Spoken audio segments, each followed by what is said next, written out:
Morning and Evening by Charles Spurgeon, the evening of July 18th. Neither shall one thrust another.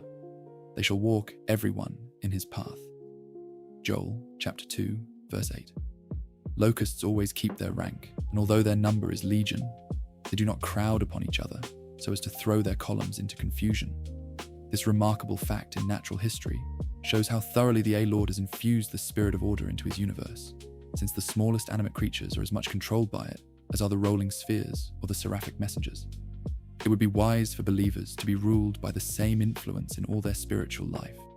In their Christian graces, no one virtue should usurp the sphere of another, or eat out the vitals of the rest for its own support. Affection must not smother honesty.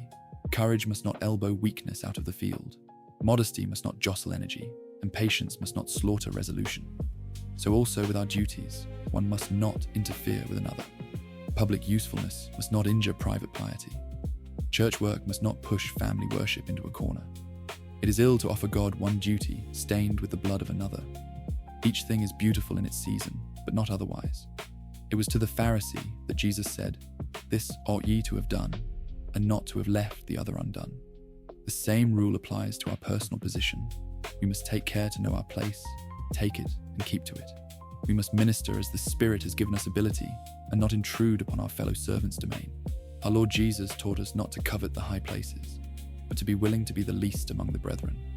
Far from us be an envious, ambitious spirit. Let us feel the force of the Master's command, and do as he bids us, keeping rank with the rest of the host.